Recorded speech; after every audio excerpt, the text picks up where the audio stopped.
He will come to see Ramayana. Home, you're coming to my room. Home. Keep one seat for our Hanuman. Let's do it.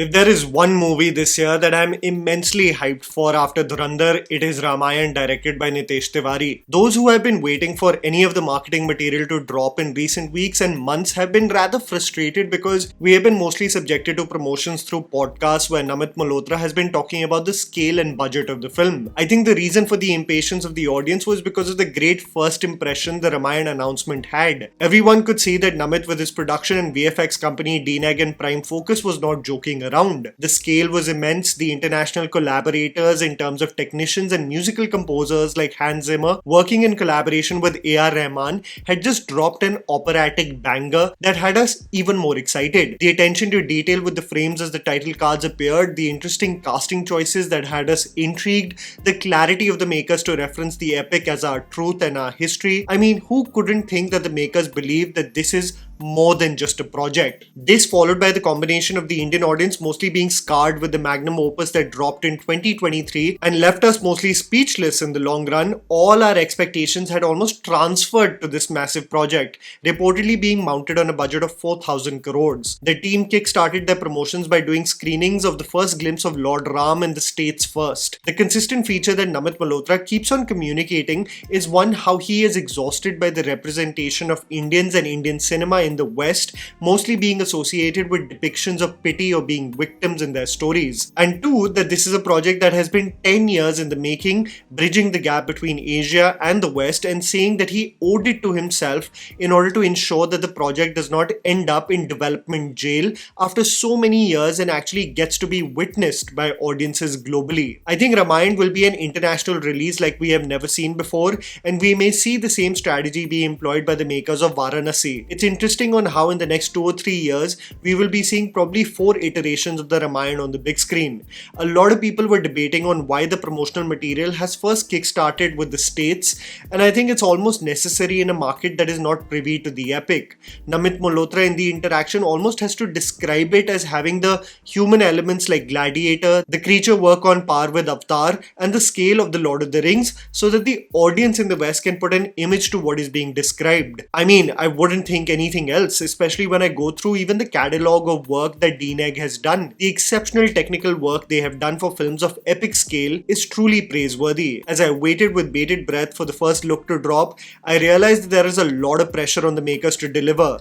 Namit Malhotra has been the biggest hype man for this project. I mean, he is the producer. Who wouldn't be? But I mean, he has described this as not a compromised effort, of the scale as good as anything you have seen.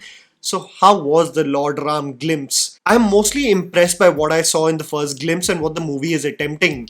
I think let's talk about the glimpse frame by frame because an epic of this scale deserves that. The first frame seems to be from what we will explore in part 2 of Ramayana, where the ultimate war takes place. I must say that of the frames I have seen, the monsters and creatures that are depicted do give me flashbacks of the Oligais and the ogres from the Lord of the Rings. The absolute chaos of the war looks interesting as one is just about to get stormed by one of these animals. My only gripe with the first frame is that the slow motion shot seems slightly choppy because of its low frame rate. The sequence looks jumpy and the attention to detail with the elements in the frame is missing, as all of it seems to be digitally created. It sort of comes across as a mush of madness in snow-capped mountains. Moving on, the majestic frames of Lord Ram looks brilliant in the frame introducing him as the score takes the shape of becoming almost an announcement in a royal court. I am in love with how rich and colourful the frames of the movie look as Lord Ram is presented as walking in Ayodhya, being showered with love by the public.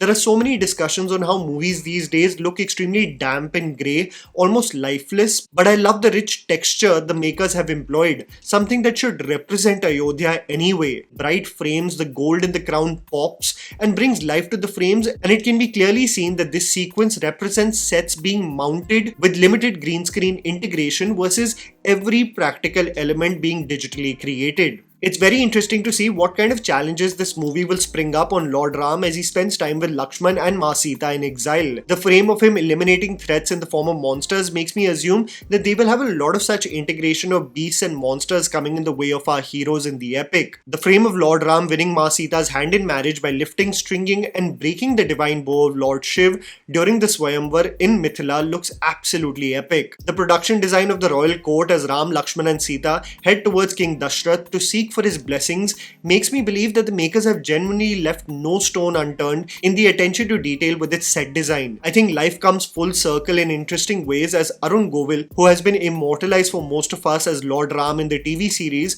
will now be playing King Dashrath in this epic film. A great casting choice in my opinion. Ayodhya depicted in the frames as the three are sent to exile looks truly a tale meant for the big screen. I'm still so glad on how rich the frames look versus the otherwise desolate and dread we see around us in the frames of movies. You know, this is exactly the comparative analysis that happened with the old Harry Potter and the new Harry Potter. The old Harry Potter in so many frames, especially the first film, looks so warm and colourful, whereas the series at least presents it to be rather grey and damp. I think there have been many opinions circulating about Ranbir Kapoor's casting choice as Lord Ram, and I beg to differ with the haters because the frame of him entering the court, he genuinely looks the part. I know there is recency bias and the hype surrounding Ranveer Singh just makes him the current favourite for everyone, but Ranbir Kapoor is an exceptional actor who I believe can and will ace the divinity and grace required for such a massive role. I especially feel this in the frame where he looks up at his father just one last time before bidding farewell. No amount of haters will make me doubt this actor's capability.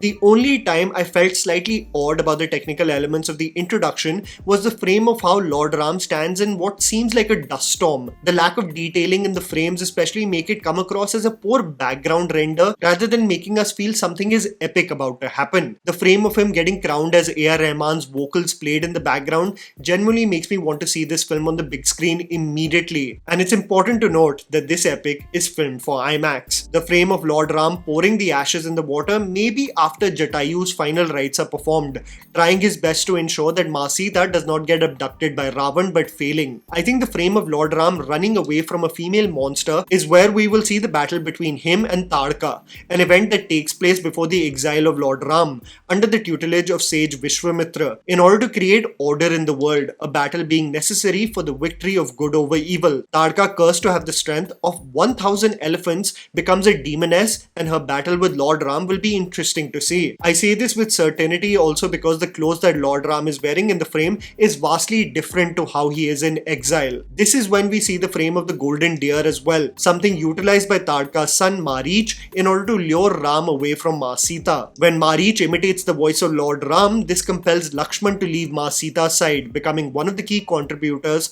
to how Ravan abducts Maa Sita without anyone except Jatayu coming in the way. The frame of Jatayu's last rites being conducted is followed by Lord Ram hearing his voice being whispered, which makes me assume it is King Dashrath's last words before he passed away, noted as having been consumed by guilt for having sent him away for 14 years, with anguish calling out his name before he died. I love the score that kicks in as those parting words are said, as it truly represents the bond between a father compelled to fulfill his promise and a son who simply obeys his duty. What I'm absolutely stoked about is how in the last frame, Ravan's Lanka is actually presented on how it is described in the epic written by Valmiki, a luxurious city constructed of gold, representative of abundant wealth versus the Hotel Transylvania dungeon-like aesthetic Adipurush had employed. This makes me genuinely believe that the makers have their adaptation skills right on point to ensure that this epic is worth the wait for the big screen. I mean, talk about the upgrade of the Pushpak Viman, going from whatever this was to the absolute representation of luxury,